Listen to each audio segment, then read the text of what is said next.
स्वर्गीय देवनाथ मेरे अभिन्न मित्र थे। आज भी जब उनकी याद आती है तो वह रंगरेलियां आंखों में फिर जाती है और कहीं एकांत में जाकर जरा देर रो लेता हूँ। हमारे और उनके बीच 200-250 मील का अंतर था। मैं लखनऊ में था, वह दिल्ली में, लेकिन ऐसा शायद ही कोई महीना जाता हो कि हम आपस में ना मिल पाते हों। वह स्वच्छंद प्रकृति के, विनोद प्रिय, उदार हृदय वाले और मित्रों पर प्राण देने वाले आदमी थे, जिन्होंने अपने और पराये में कभी भेद नहीं किया। उनके जीवन में ऐसे कई अवसर आए जब उन्हें आगे के लिए होशियार हो जाना चाहिए था। मित्रों ने उनकी निष्कपटता के अनुचित लाभ उठाया और कई बार उन्हें लज्जित भी होना पड़ा। लेकिन उस भले आदमी ने जीवन से कोई सबक ना लेने की कसम खा ली थी। उनके व्यवहार ज्यों के त्यों रहे।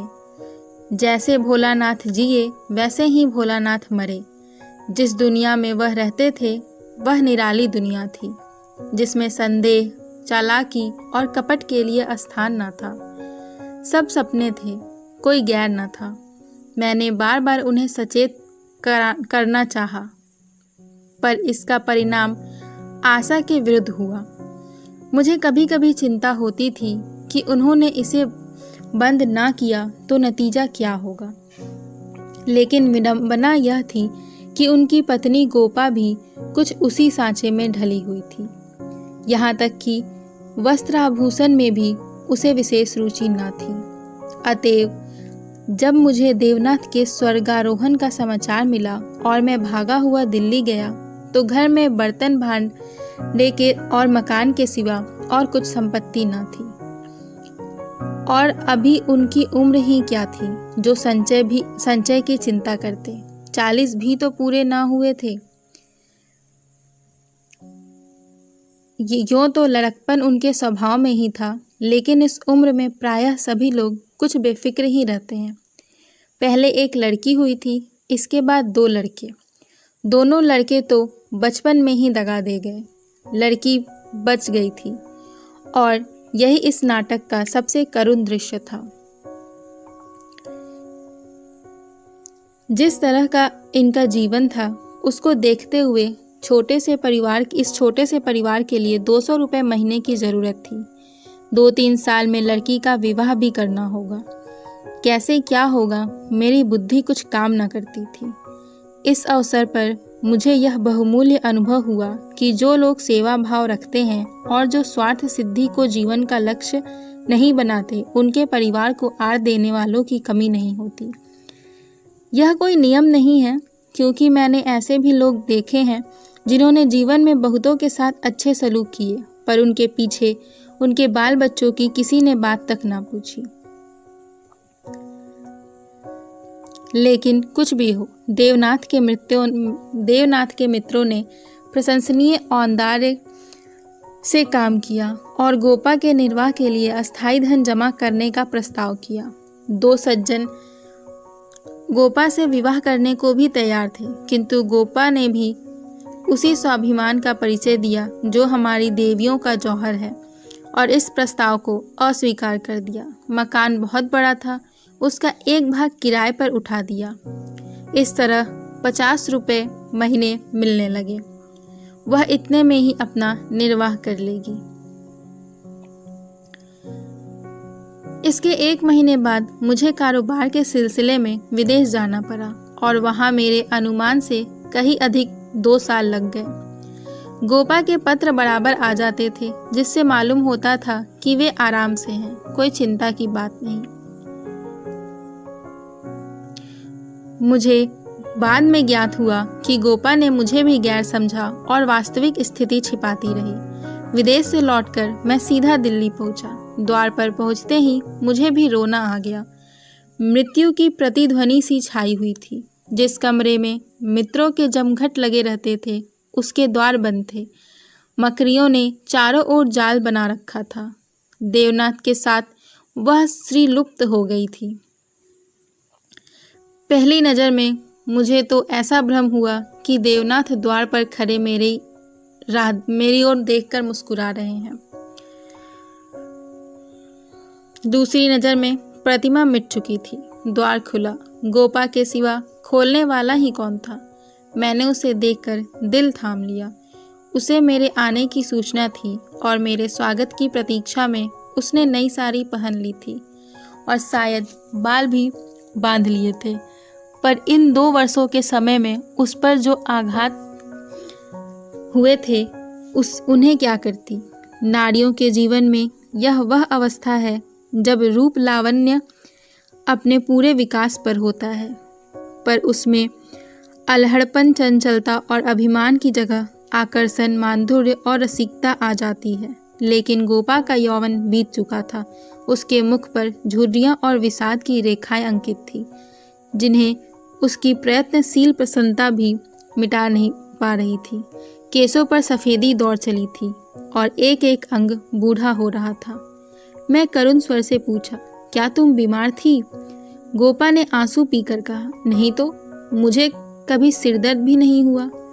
तो तुम्हारी यह दशा कैसे हुई? बिल्कुल बूढ़ी हो गई हो तो जवानी लेकर करना ही क्या है। मेरी उम्र भी तो 35 के ऊपर हो गई। 35 की उम्र तो बहुत नहीं होती। हाँ, उनके लिए जो बहुत दिन जीना चाहते हैं। मैं तो चाहती हूँ जितनी जल्दी हो सके जीवन का अंत हो जाए। बस सुन्नी के ब्याह की चिंता है। अब मालूम हुआ कि जो सज्जन इस मकान में किराएदार हुए थे वह थोड़े दिनों में तब्दील होकर चले गए और तब से कोई दूसरा किराएदार ना आया। मेरे हृदय में बरछी सी चुभ गई। इतने दिन इन बेचारों का निर्वाह कैसे हुआ, यह कल्पना ही दुखद थी। मैंने विरक्त मन से कहा, लेकिन तुमने मुझे सूचना क्यों ना दी? क्या मैं बिल्कुल गैर हूँ? गोपा ने लज्जित होकर कहा, नहीं, यह बात नहीं है। तुम्हें गैर समझूंगी तो अपना किसे समझूंगी? मैंने समझा परदेश में तुम खुद अपने झमेले में पड़े होगे। तुम्हें क्या सताऊं? किसी न किसी तरह दिन कट ही गए। घर में और कुछ ना था तो थोड़े से गहने तो थे ही। अब सुनीता के विवाह की चिंता है। पहले मैंने सोचा था इस मकान को निकाल दूंगी, 20-22 हजार मिल जाएंगे, विवाह भी हो जाएगा और कुछ मेरे लिए बचा भी रहेगा।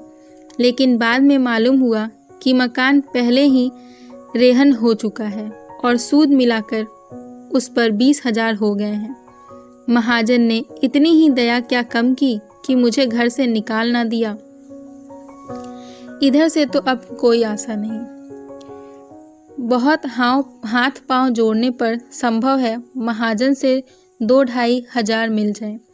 इतने में क्या होगा, इसी फिक्र में घुली जा रही हूँ। लेकिन मैं इतनी मतलबी हूँ कि तुम्हें मुंह धोने के लिए पानी भी ना दिया, ना कुछ जलपान लाई और अपना दुखरा ले बैठी। अब आप कपड़े उतारिए और आराम से बैठिए। कुछ खाने के लिए लाऊं, खा लीजिए, तब बातें हों। मैंने कहा, मैं तो सीधे बम्बई से यहाँ आ रहा हूँ, घर कहाँ गया? गोपा ने मुझे तिरस्कार भरी आंखों से देखा। उस पर तिरस्कार की आड़ में घनिष्ठ आत्मीयता बैठी झांक रही थी। मुझे ऐसा जान पड़ा उसके मुख की झुर्रियाँ मिट गई थीं। पीछे मुख पर हल्की सी लाली दौड़ गई। उसने कहा, इसका फल यह होगा कि तुम्हारी देवी जी तुम्हें कभी यहाँ ना आने देगी।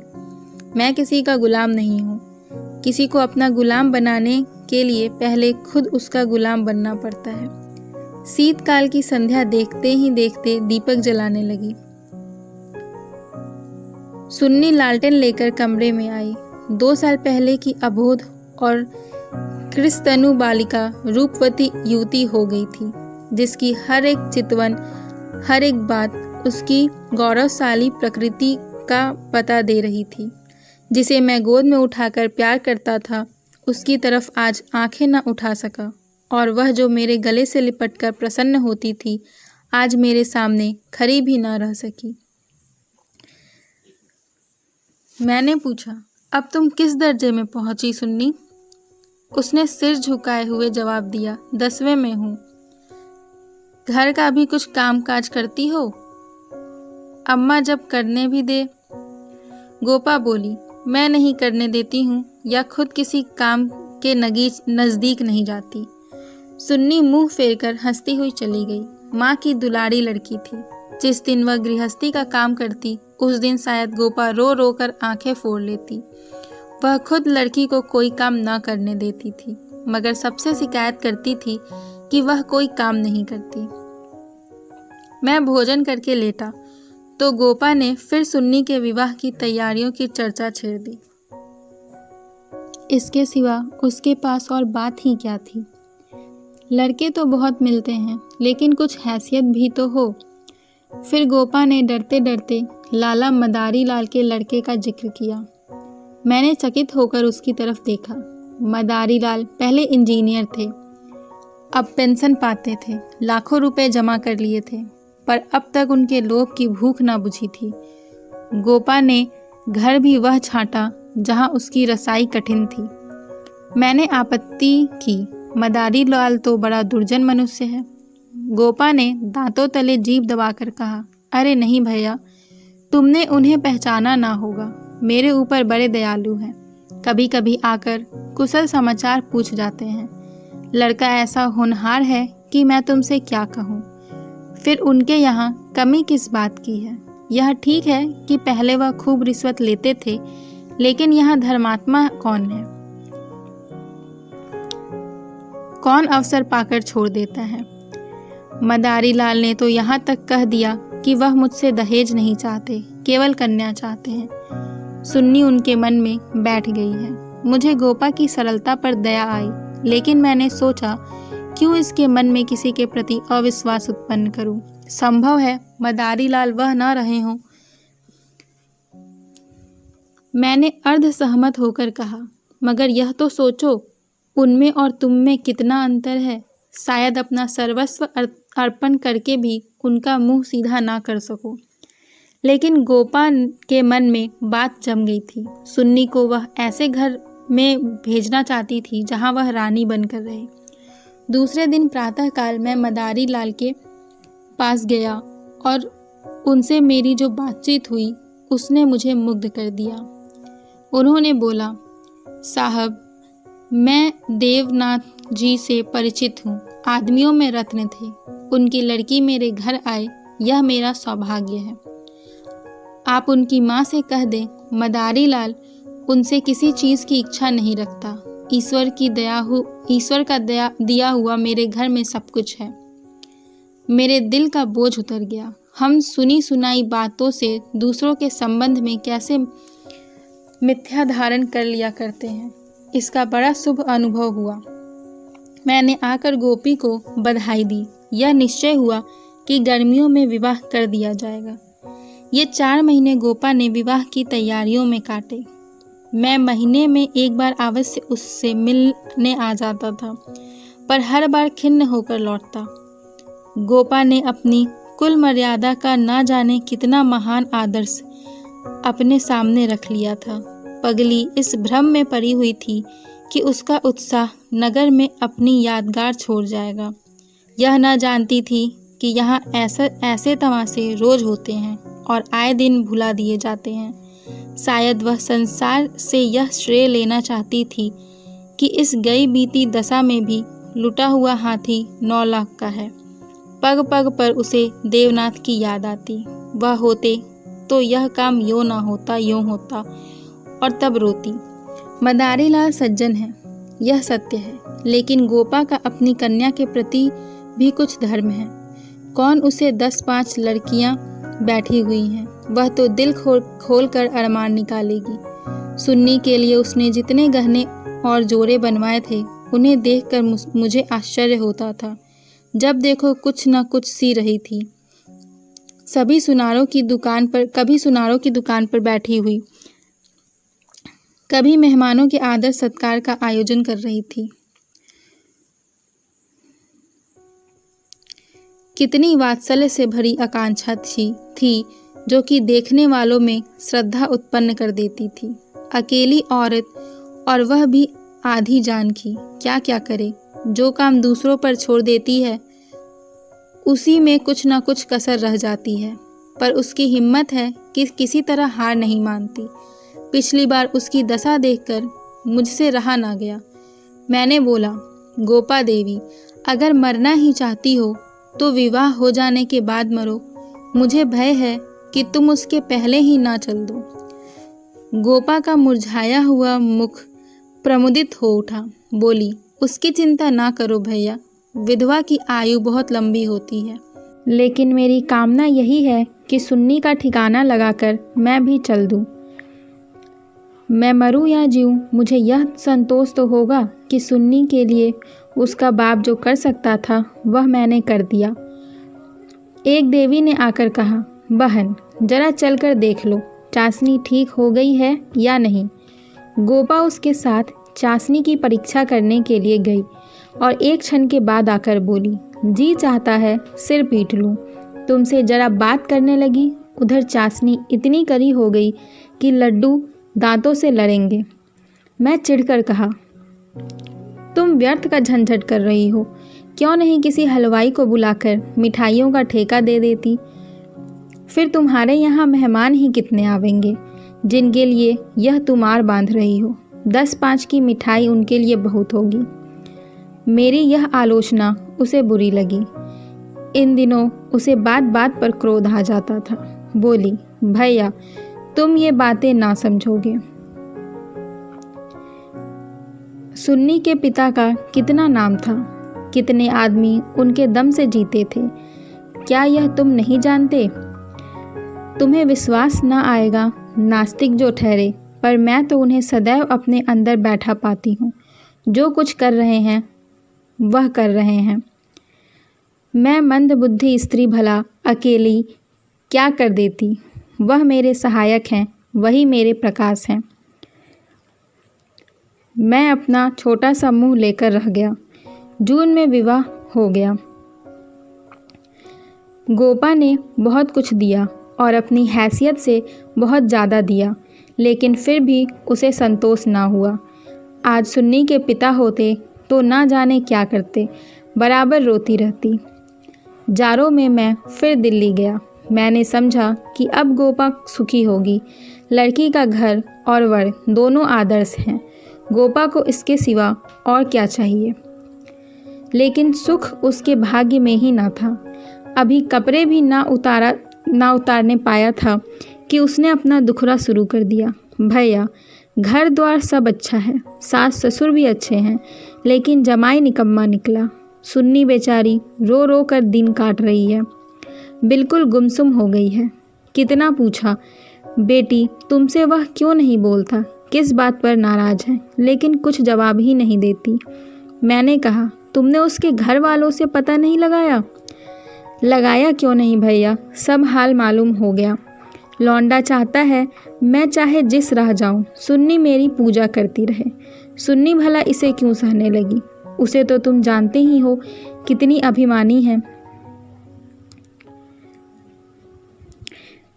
मैंने कहा, लेकिन तुमने सुन्नी को समझाया नहीं। उस लड़के का क्या बिगड़ेगा, इसकी तो जिंदगी खराब हो जाएगी। गोपा की आंखों में आंसू भर आए। बोली, भैया किस दिल से समझाऊं। सुन्नी को देखकर तो मेरी छाती फटने लगती है। बस यही जी चाहता है कि इसे अपने कलेजे में ऐसे रख लूं कि इसे कोई कड़ी आंख से देख भी ना पाए। स्त्री पुरुष में विवाह की पहली शर्त यह है कि दोनों 16 आने एक दूसरे के हो जाएं। ऐसे पुरुष तो कम हैं जो स्त्री को जौ भर विचलित होते देखकर शांत रह सकें, पर ऐसी स्त्रियां बहुत हैं जो पति को स्वच्छंद समझती हैं। सुन्नी उन स्त्रियों में से नहीं है। वह अगर आत्मसमर्पण करती है तो आत्मसमर्पण चाहती भी है, और यदि पति में यह बात ना हुई तो वह उससे कोई संपर्क ना रखेगी, चाहे उसका सारा जीवन रोते रोते ही क्यों ना कट जाए। यह कहकर गोपा भीतर गई और एक सिंगारदान लाकर उसके अंदर के आभूषण दिखाती हुई बोली, सुन्नी इसे अब की यहीं छोड़ गई। ये वे गहने हैं जो मैंने ना जाने कितना कष्ट सहकर बनवाए थे। इसके पीछे महीनों मारी मारी फिरी थी, यो कहूँ कि भीख मांगकर जमा किए थे। सुन्नी अब इनकी ओर आंख उठाकर भी नहीं देखती। पहने तो किसके लिए, सिंगार करे तो किस पर। 5 संदूक के दिए थे। कपड़े सीते सीते मेरी आंखें फूट गई। यह सब कपड़े उठाती लाई। इन चीज़ों से घृणा हो गई है। बस कलाई में 2 चूड़ियाँ और एक उजली साड़ी, यही उसका श्रृंगार है। मैंने गोपा को सांत्वना दी। मैं जाकर उनसे मिलता हूँ। गोपा ने हाथ जोड़कर कहा, नहीं, भूल कर भी ना जाना। सुन्नी सुनेगी तो प्राण ही दे देगी। अभिमान की पुतली ही समझो उसे, रस्सी समझ लो जिसके जल जाने पर भी बल नहीं जाती। मैंने गोपा से उस वक्त कुछ ना कहा, लेकिन अवसर पाते ही लाला मदारी लाल से मिला। मैं रहस्य का पता लगाना चाहता था। संयोग से पिता और पुत्र दोनों एक ही जगह पर मिल गए। मुझे देखते ही उन्होंने इस तरह सर झुकाकर मेरे चरण छुए कि मैं उसकी शालीनता पर मुग्ध हो गया। तुरंत भीतर गया और चाय, मुरब्बा और मिठाइयाँ लाया।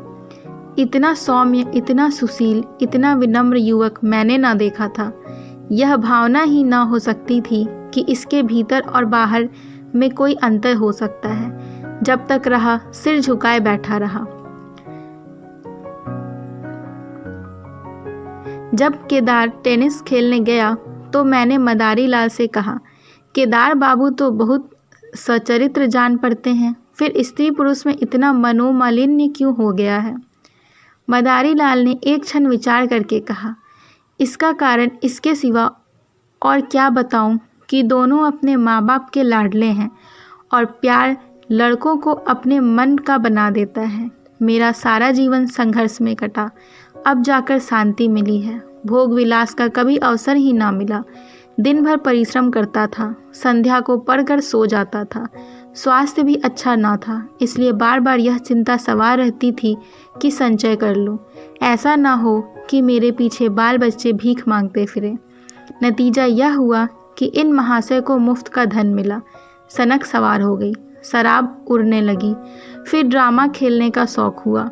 धन की कमी थी ही नहीं, उस पर माँ बाप के अकेले बेटे, उनकी प्रसन्नता ही हमारे जीवन का स्वर्ग थी। सोचा ब्याह कर दूं, ठीक हो जाएगा। गोपा देवी का पैगाम आया तो मैंने तुरंत स्वीकार कर लिया। सोचा ऐसी रूपवती पत्नी पाकर इनका मन स्थिर हो जाएगा। सहिष्णुता तो उसने सीखी ही न थी। समझौते का जीवन में क्या मूल्य है इसकी उसे खबर ही नहीं। लोहा लोहे से लड़ गया।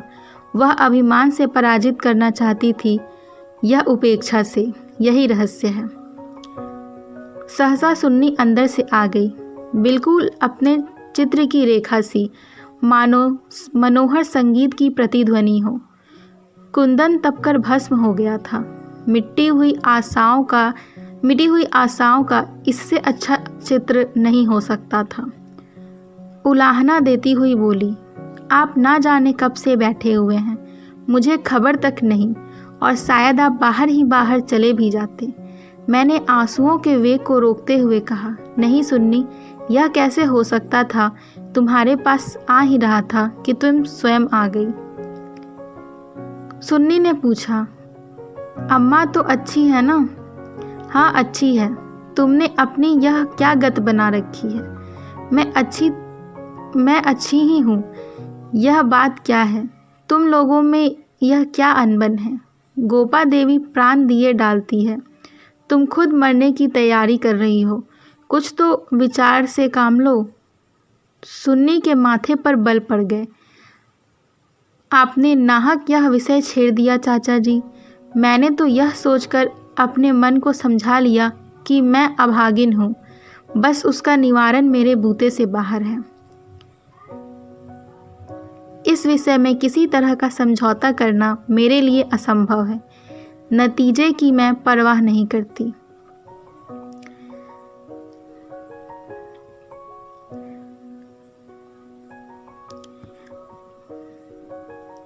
मैंने कहा, आखिर कुछ तो सोचो। मैं सब सोच चुकी हूँ और तय भी कर चुकी हूँ। पशु को मनुष्य बनाना मेरी शक्ति से बाहर है। इसके बाद मेरे लिए अपना मुंह बंद करने के सिवा और क्या रह गया था? मई का महीना था। मैं मसूर गया हुआ था कि गोपा का तार पहुंचा। तुरंत आओ, जरूरी काम है। मैं घबरा तो गया, लेकिन इतना निश्चिंत था कि कोई दुर्घटना नहीं हुई है। दूसरे दिन दिल्ली जा पहुंचा। गोपा मेरे सामने आकर खड़ी हो गई। मैंने पूछा, कुशल तो है? मैं तो घबरा उठा। उसने बुझी हुई आंखों से देखा और बोली, सच, सुन्नी तो कुशल से है। हाँ, अच्छी तरह से। और केदारनाथ, वह भी अच्छी तरह है। तो फिर माजरा क्या है? कुछ तो नहीं। तुमने तार दिया और कहती हो कुछ तो नहीं। दिल घबरा रहा था, इससे तुम्हें बुला लिया। सुन्नी को किसी तरह समझा कर यहाँ लाना है। मैं तो सब कुछ करके हार गई। क्या इधर कोई नई बात हो गई? नई तो नहीं है, लेकिन इस तरह में नई ही समझो। केदार एक एक्ट्रेस के साथ कहीं भाग गया। 1 सप्ताह से उसका कहीं पता नहीं। सुन्नी से कह गया है, जब तक तुम रहोगी घर में नहीं आऊँगा। तुम सुन्नी से मिली थी? हाँ, 3 दिन से बराबर जा रही हूँ। वह नहीं आना चाहती।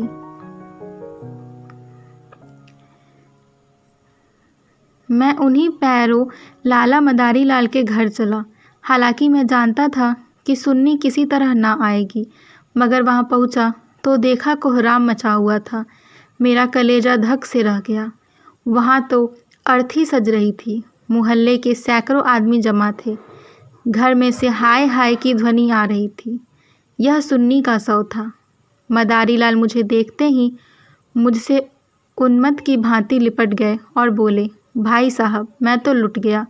लड़का भी गया, बहू भी गई, जिंदगी ही गारत हो गई। मालूम हुआ कि जब से केदार गायब हो गया था, सुन्नी और भी ज़्यादा उदास रहने लगी थी। उसने उसी दिन अपनी चूड़ियाँ तोड़ डाली थी और मांग का सिंदूर पोंछ डाला था। लोगों ने उससे बोलना छोड़ दिया था। आज प्रातःकाल यमुना स्नान करने गई। अंधेरा था, सारा घर सो रहा था, किसी को नहीं जगाया। जब दिन चढ़ गया और बहू घर में ना मिली तो उसकी तलाश होने लगी।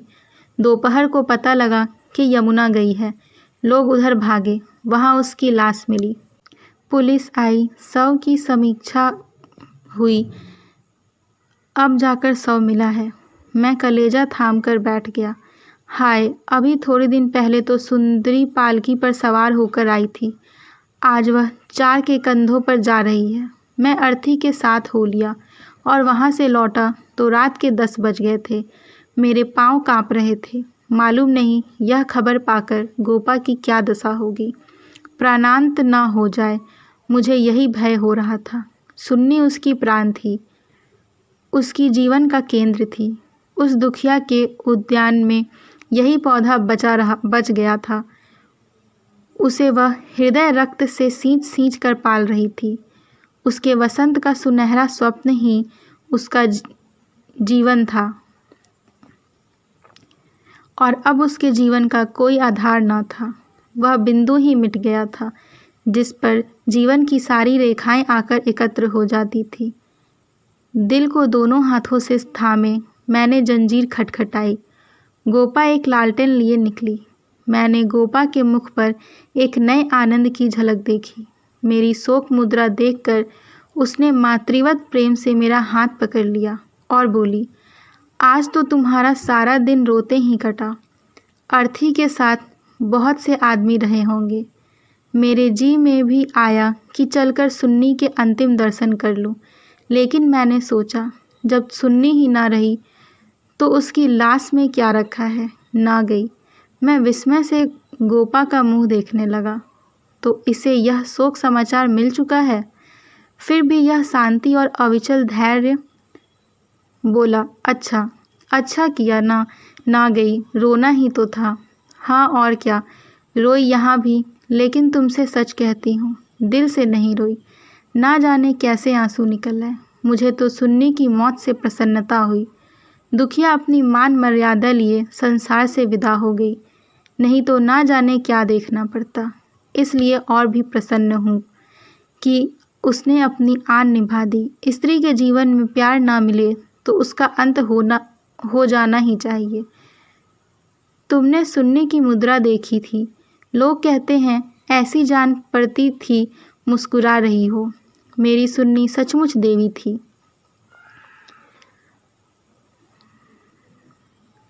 सुन्नी की मौत में क्या कुछ कम गौरव है? मैं आंसू बहाकर उस गौरव का अनादर कैसे करूं?